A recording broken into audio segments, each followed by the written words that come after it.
This is not about what energy you were born with, because you were born with both. Society is the one that splits it into two based on gender roles. Why?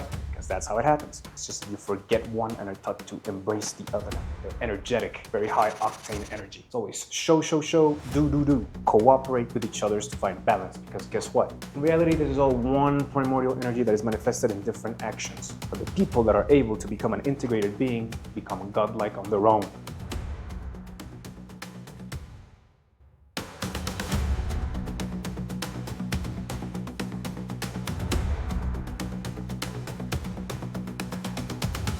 Subscribe and turn on notifications. So today we're going to be talking about masculine and feminine energies. This has nothing to do with genders, so hear me out. This is all about manifestations of specific energies that are then given traits in our common language. So let's begin with the masculine manifested in people. Remember, this can be both men and women. They're ultra go-getters. They're always moving around. They're always going somewhere. There's always something to achieve. There's always an objective. They're energetic, very high octane energy. It's always show, do. There's no rest in between. Usually highly competitive, based on what they want to do. Me versus the world. There is never help. There is always me, and I'm the one that provides myself with everything that I need. How do they behave in this world? There are many CEOs that are like this, mostly founders, CEO/founders and entrepreneurs. They're always go-getters. They're always trying to do something. In their mind, if they're not doing something, the world isn't moving. It's always standstill. So these people are the people that you see as high achievers, always winning. They tend to push people along because if they see them not moving or not working, it means that they're doing nothing at all. Now the feminine energies, remember, both in men and in women. Passive and very empathetic, empaths. They move slower, but they have amazing skills to feel around them what people are feeling and what is happening, just based on intuition. The masculine can see them sitting still, but the feminine is always feeling and observing. Highly intuitive, like I said. They have I like to say it in this way. They think the world is my palace. The world is always moving and providing me with everything that I need, so they don't move as much as the masculine. Their lives, the people that are living this way usually are helped a lot more. People want to help them, people give them stuff, and the world does move around them. Slower initiative. It takes them longer to create their projects because they live in their heads. So their heads are working on the project for longer, preparing for all outcomes and everything. While the masculine is already planning how to either run into a wall or into success, the feminine is thinking how to avoid the wall and how he's going to run the success in the room. They have incredible observation skills, like I mentioned, and they ride with the flow. They carry themselves on what is happening in the moment, and then they operate in that specific environment. The masculine creates that environment. So, talking about these energies, I like to tell a little story about the knight and the princess in the tower to exemplify how these energies cooperate with each other to find balance. Because guess what? This is not about what energy you were born with, because you were born with both. It's just that you forget one and are taught to embrace the other. The masculine is supposed to walk their walk and in a moment start trusting the world to provide them with things, and then they can march on with the help. They have to learn how to ask for help. The feminine has to get out of their castle and they have to start manifesting everything that they've thought about, because they're very highly creative and they have to invoke that masculine energy that's going to take them out and is going to start helping them produce the things that they're thinking about. So with this story, there's a knight heading to a princess's tower to rescue that princess so that they can marry each other.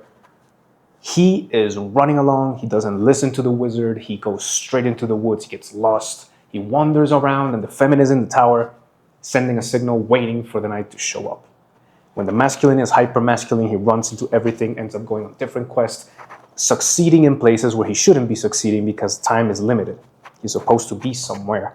And the feminine is in the tower, waiting and waiting and waiting and doesn't even step outside. What is the solution here? The feminine decides to look out the window, gets out of the bed and says, well, I have to do something. That is the beginning of the masculine. There's been so many days that nothing has happened. Where is my knight? I've got to help him. She looks out the window and she sees the knight fighting against a tree. And she starts screaming, but the masculine says, I don't need any help. So I'm going to look at how I'm going to do it. I'm going to crash against these walls until I get there. And that is a problem of the masculine, because the masculine crashes against 10 walls, and then finally in the 11th wall gets to where he wants to be, and then he says, I've succeeded because my method worked. But guess what? It is highly inefficient. So what does he do? Finally, he gets tired of hitting a tree, lays down the sword. Frustrated, he hears that feminine voice now that he stopped whacking the tree.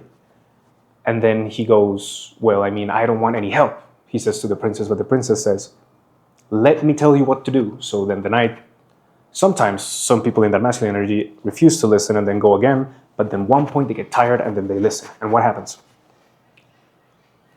The princess tells him, there's a frozen lake, there's a poison swamp, and then there's a sleeping dragon.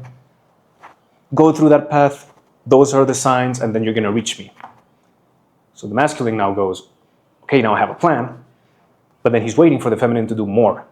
But then that's what a masculine would do. It's a feminine. She's going to wait. She already did her part. She already told him where she was at. So that's when the masculine realizes, oh, wait, I can still be masculine and listen at the same time.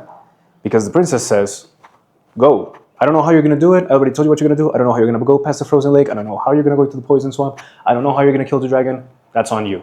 So now the masculine is invigorated because now he can actually be masculine. He can go out, he can kill the dragon, he can go through the poison swamp, he can go to the lake, and then they can go together, and then it merges and it creates a single being, a single human being that operates as a whole.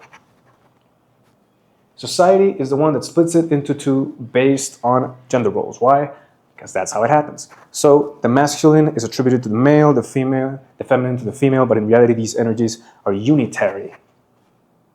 The yin-yang, as they call it.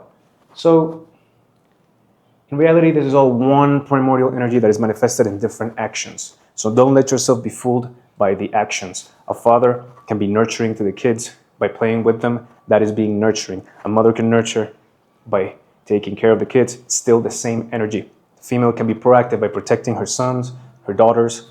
That is a masculine activity coming from a mother. Father is masculine by going around with the kids and giving them challenges and things like that. But a balanced person does both. I'm going to tell you a little myth, an ancient myth of a creature feared by the gods. This creature had 4 legs and 4 arms, 2 faces. It was an incredible builder. Everything that they created was beautiful and amazing.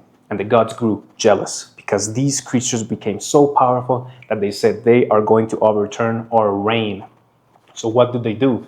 They split these creatures in half and forced them to spend the rest of eternity looking for the other half so that they could be whole. But this is a trick, because that split wasn't from one creature into 2 creatures. It was a mental split of a single creature that left them always pining for the energy that they forgot, masculine or feminine. But the people that are able to become an integrated being become godlike on their own. So I leave you with an ending message from a dark sage from my book. In your society, most men focus on what they have. They excel in their fields, but their lack of awareness for the external ends up becoming their downfall. The women, on the other hand, focus on what they are given and become adept at maneuvering in this external world, but they never find their own strengths in the process. The exceptions to these rules become incredibly powerful men and women, and going even further, the ones who achieve total balance become absolute. Now tell me, are you the absolute?